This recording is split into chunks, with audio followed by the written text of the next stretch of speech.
Okay, so I'm gonna do a short video for you on emotions.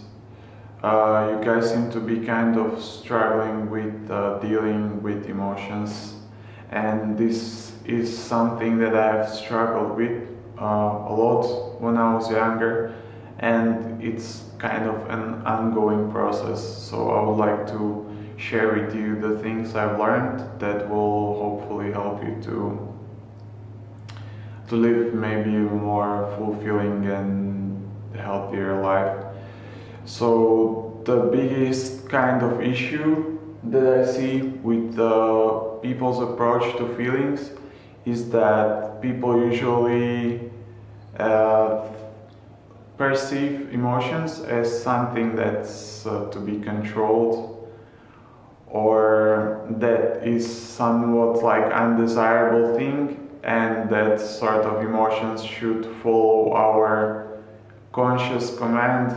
And this is something that I understood has never really worked for me. I have, since I was young, I remember feeling depressed, social anxiety, feeling inferior,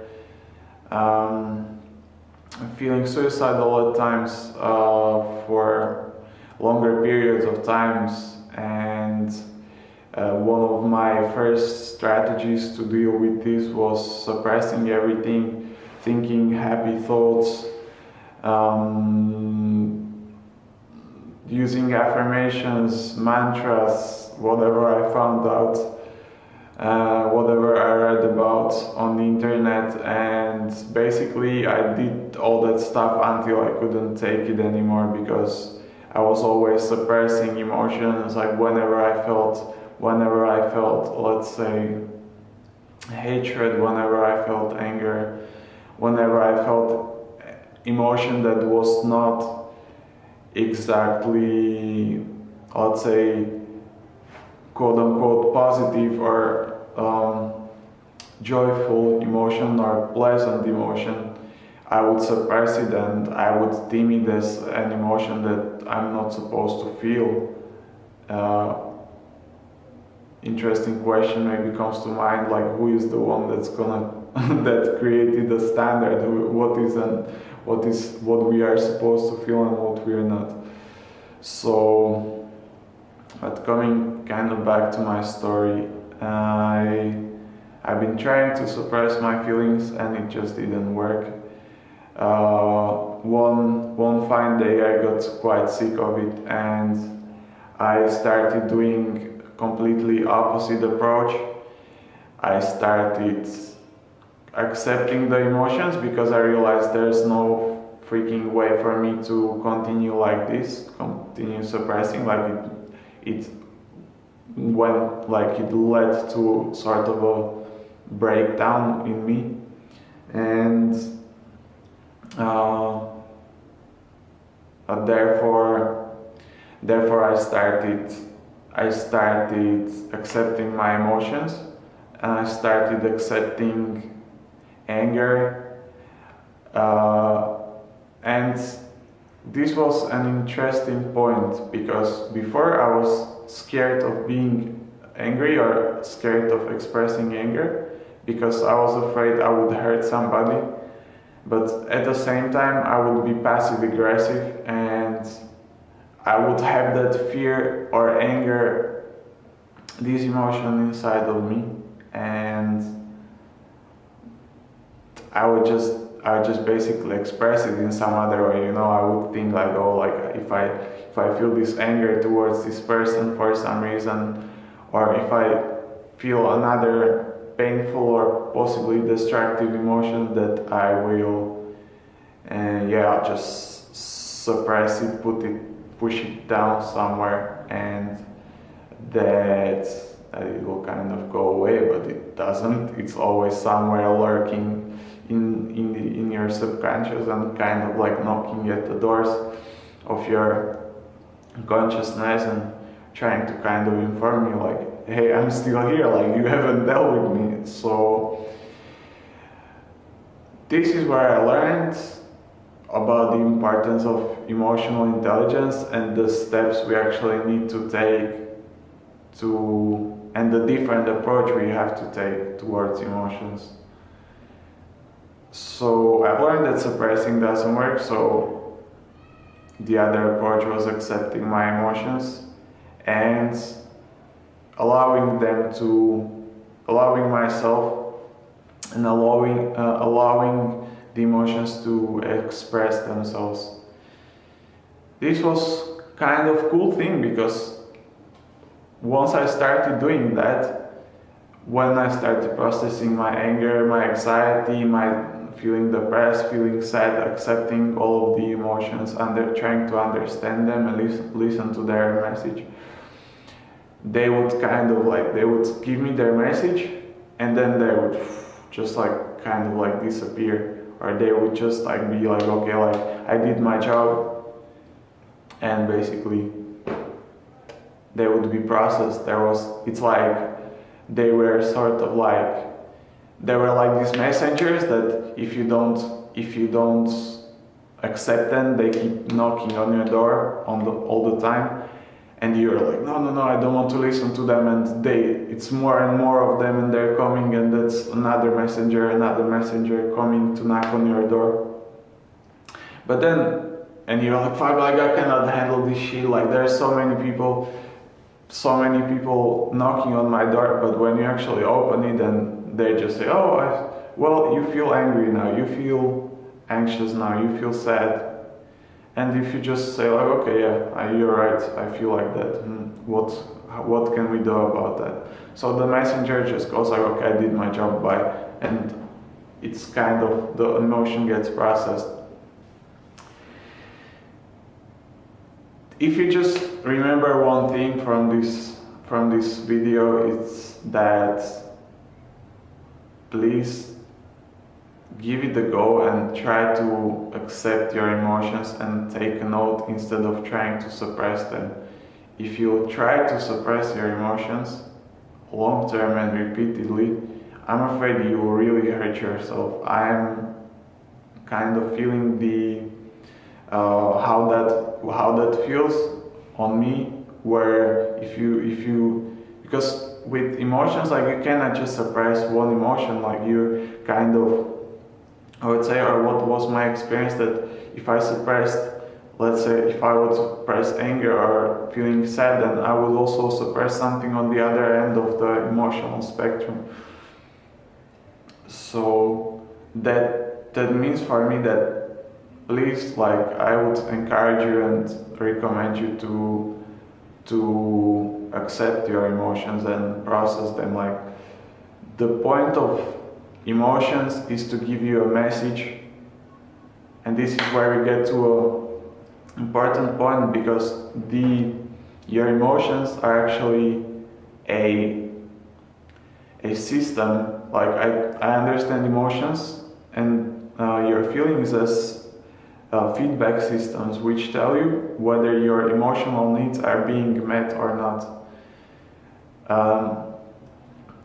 So, for example, when you feel anger, the anger is not there to be an uncomfortable emotion that is there to be a pain in the ass to you, and you just fuck off, I don't want to feel this emotion, go away anger, I don't want to feel angry.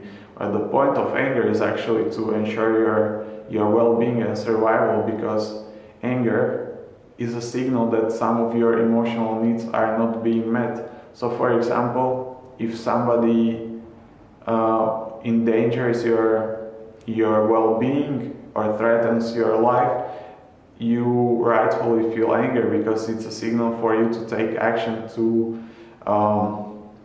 protect yourself. So the thing is that I'm afraid that we're never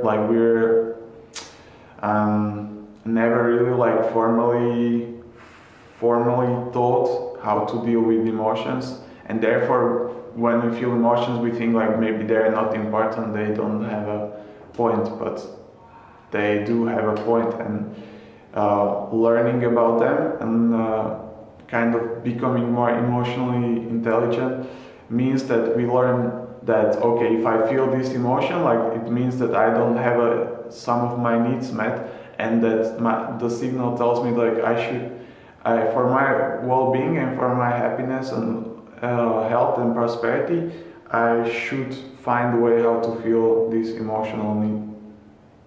So when we had Luisa, for example, talking about when we had Luisa talking about preventing tears pouring out, or her basically crying or going close to crying when she talks about emotional experiences or subjects. Well, that's a sign that you don't have, in my view and my understanding, that's a sign that you don't have a processed emotions inside of you. You might have had a experience where you felt sadness, and when your body wanted to express sadness, but you didn't allow yourself to experience these emotions, so it became suppressed. And therefore now when you go back, well, you still don't have the processed emotion. You haven't processed that emotion yet. So when you think about that stuff, you of course feel sad, and because we kind of, in these days, maybe it's getting better, but if you have, like, a lot of times you might be afraid that you'll be shamed if you express your emotions, because we shame each other in a way. So people that have been shamed for expressing emotions shame other people for expressing emotions, in my belief. So basically, what I would not ask personally, how can you prevent your tears pouring out, but how can you find a way how to express your emotions and to process your emotions in a safe place with somebody that is a person that is, you feel safe to go through your emotions. And so therefore we have to shift our approach with dealing with emotions, from trying to suppress them, trying to control them. Their point is not to, like, they're not here to be controlled, like, they're here to give you a message and for you, and your role here is to understand and accept them, because they'll actually here to help you. They're not to be a burden for you. And if you suppress them, then they'll be a burden for you, because to suppress your emotions, you have to shut down certain, let's say, you have to maybe tighten your neck or tighten certain muscles which are connected to expressing your emotions. So therefore you start to cut off life from you, because you don't allow yourself to express this emotion. So therefore it's like you're disabling the ability of you to express and feel emotions. And if you think about it, like, life is about feeling emotions, feeling different things. If you could theoretically get into a state where you don't feel anything, or you feel very kind of little. And I have been in this state myself, and I'll tell you, it's probably the shittiest experience, because I would rather choose crying and feeling depressed, or just knowing how I feel, rather than being in this state where you don't feel anything and nothing really makes you feel joyful and nothing really makes you feel anything. You're just walking around like a ghost. So when you have these fears, when you have these emotions, please, I would beg you to learn how to process it. Just become aware of them. Just become aware of them, accept them, identify them, and try to find what needs are not, what of your needs are not being met here. So the idea is changing your mindset from controlling your emotions to sort of, I call it like surfing. And to me, what that means, it's imagine that you're standing in water and there are waves coming at you, and the waves represent your emotions, And if you just stand and you're like stiff and like, oh, I'm gonna enjoy anything, and you kind of like toughen up, and you're just trying to resist it, and there comes big whale, like it smacks you, and you're like, what the fuck? You're hurt by that. But if you instead try to surf the waves, like you say, okay, I'm gonna go into the wave, and you plunge into the wave, you dive into it, you actually realize, well, it's not so hard actually. Like the emotion, well, it's not so scary. Like the worst thing is actually the biggest pain is when you resist the emotion in the end. So it's best for you to dive into the emotion, and would be also, if you have the chance to talk about your emotions, to express your emotions and talk about them with somebody who will be able to support you emotionally, meaning that somebody who is good at listening, who will not invalidate you, meaning he will not say, like, if you say I felt sad when this happened, he will not say, it's not like that, you didn't feel like that, or he will not rationalize you. He will be there to reflect your emotions back to you, so you realize you're more aware of yourself, and you really can express and release the emotional maybe trauma that you had. And there's actually an interesting book I'm reading which talks about I believe it was a group of people that was in a very, like a tribe or something, that was in a very traumatic environment, but since they had a routine of daily gatherings where they came together, and they had a chance to talk about their trauma, and everybody was able to safely share their experience. They were able to process their traumas, so therefore they didn't actually suffer as much as if we were in this society where something happens, there's emotional issues, or there's some trauma, and people just pretend like nothing happens, and we're just like in our head, just like, oh, okay, hi, how are you? I'm good, I'm fine, whatever, like living like freaking robots without any emotions. So that's one thing. So diving into your emotions, think about what I heard about the idea of thoughts causing emotions, and back and forth.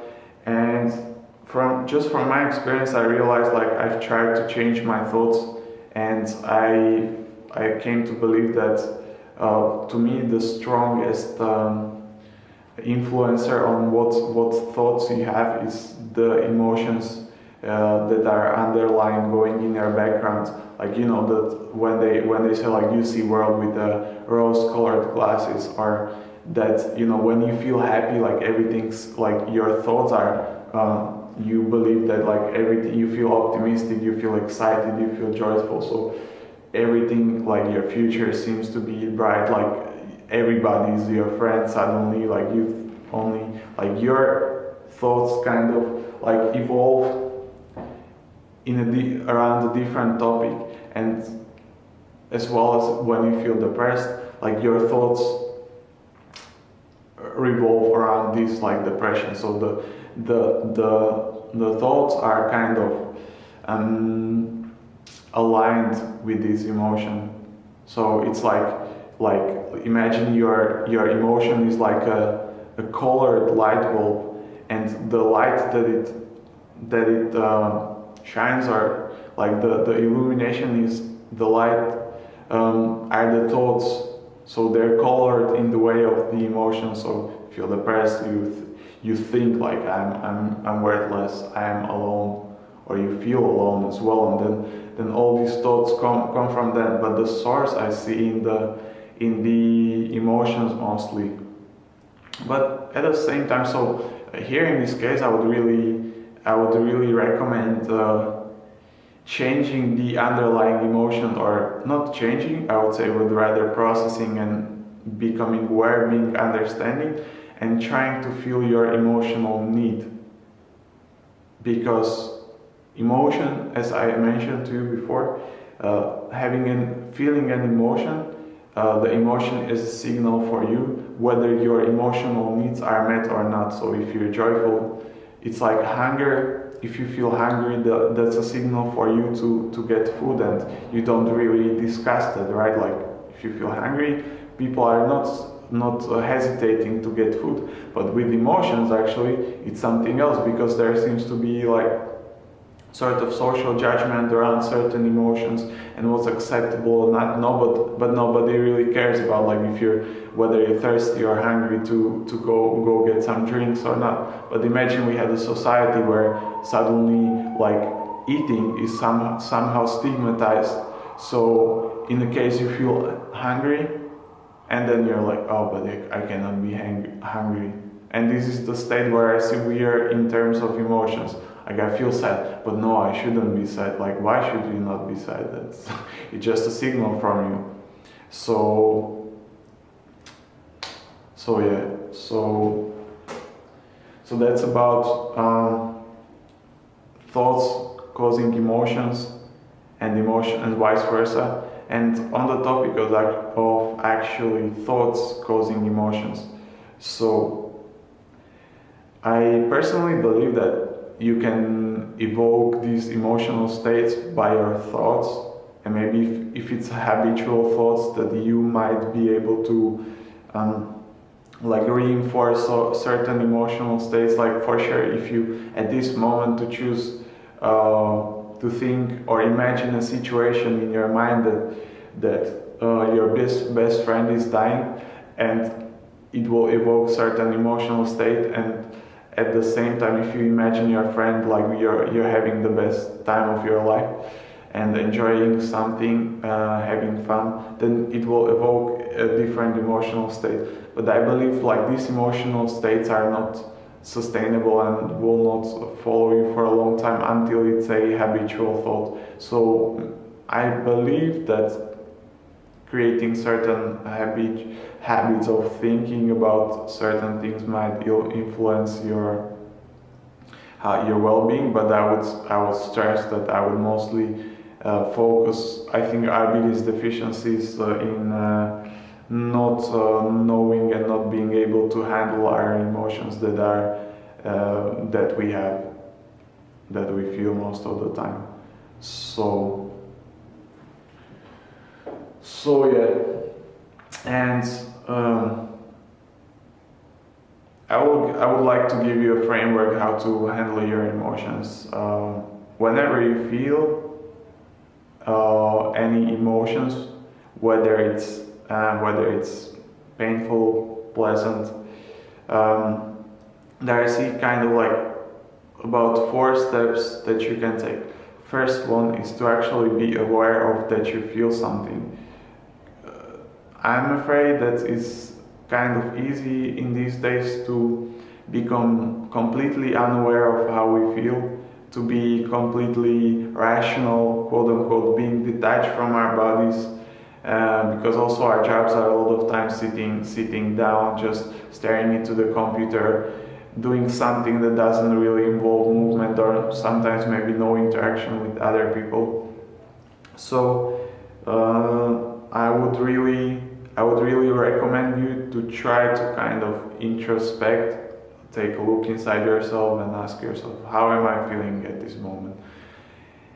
Now maybe there comes a challenge. You might think like, oh, like how am I feeling? But you don't have the words how to express it. You maybe never thought, is it something that we don't learn in school? We don't learn. Your parents, if they don't know it, they will not teach you these things. So you don't have the vocabulary to express how you feel. We usually say like, I'm fine, I'm good, when we don't actually feel like shit.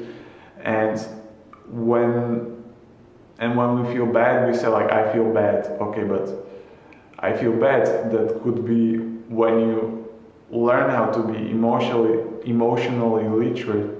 You'll learn that that can be 1,000 words.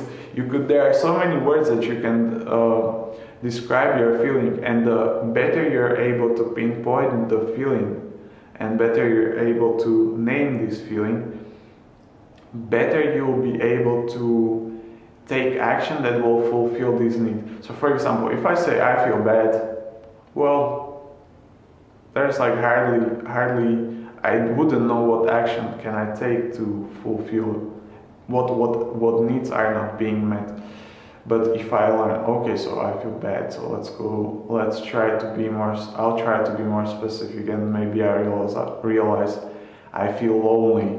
Okay, now when you realize that you feel lonely, that's a step towards fulfilling your need, because okay, if you feel lonely, same as if you feel hungry, well, you know, when you feel hungry, you got to eat, and when you feel lonely, well, you need to get connected with somebody, like your needs for connection and companion are not being met. So therefore you know what action to take. Possibly you can have several sets of actions you can take to fulfill this need for companion or connection with somebody. And more you're able to be specific, the better you'll be able at feeling your needs, and therefore being happy or feeling joy, because you'll feel your needs. So that's one of the things. So it's really helpful therefore I'll send you some files that you can go through, and you can really learn how to get how to name your emotions, but get more basics around how to actually handle different emotions. So first step being aware. Second thing could be also acknowledging your emotions. So you're like, hey, I feel this. So I'm aware that I have emotions. I can pinpoint that I feel certain emotion. I'll name that emotion, and next step will be accept the emotion. So if you accept, well, that's the thing. We usually fight the emotions, try to suppress, and this is where all these questions and all these issues come from, right? That we speak about, we try to control and manage. So now instead of trying to suppress and trying to kind of change our mind and kind of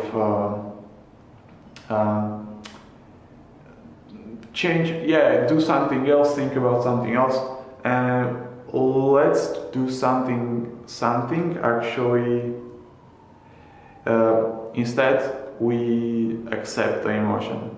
So we take note, like, oh, okay, I'm feeling something, that emotion seems like it's sadness, or seems like I feel a bit depressed, or I feel a bit disappointed by what happened, or these things. And instead of fighting it, we just accept it. So okay, I feel this emotion, and as I mentioned to you, therefore from here you can go ahead and find, like, okay, so what is the underlying unmet emotional need, and you can find strategies how to fulfill this need.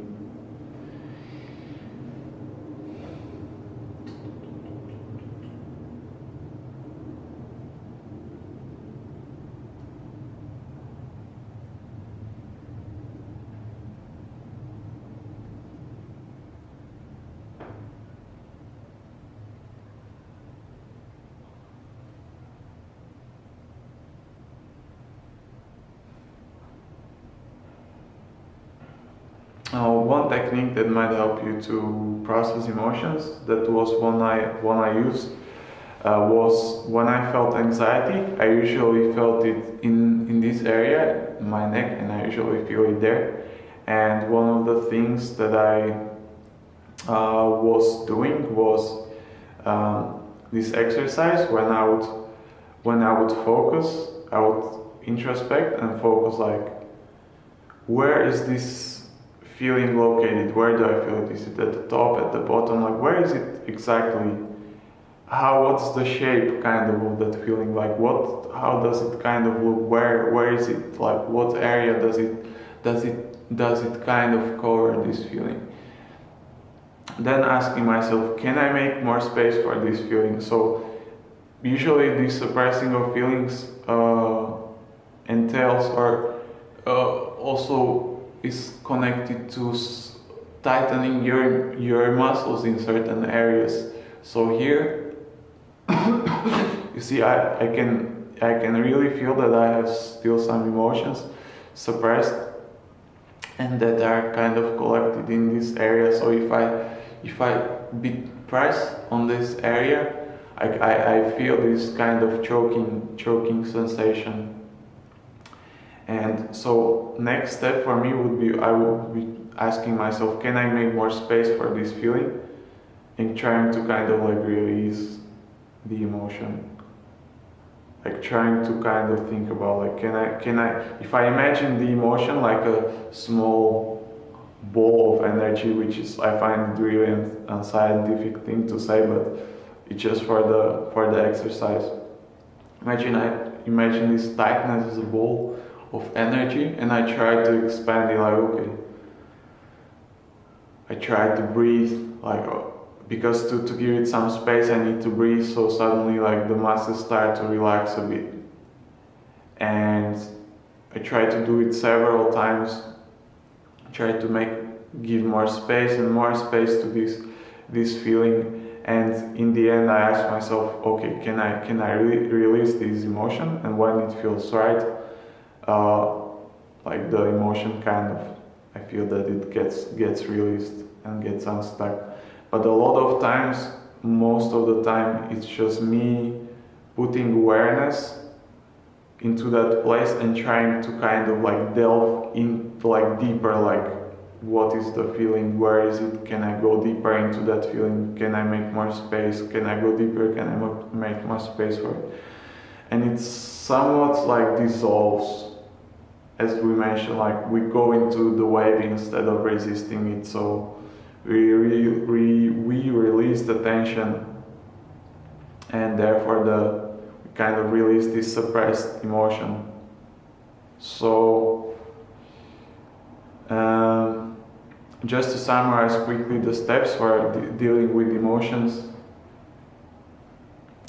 First thing I would stress is, instead of resistance, to choose acceptance of your feelings and emotions and thoughts, and be observant of your internal processes, not to be so much involved or identified with what you feel or what you think, rather than being an observant and being like a third person that takes a look at you and says, okay, so I see that Rado, or I can see that some, like, me or the other me is feeling this and that is thinking about this, and just trying to understand. So awareness, understanding, acceptance. So I would say this might be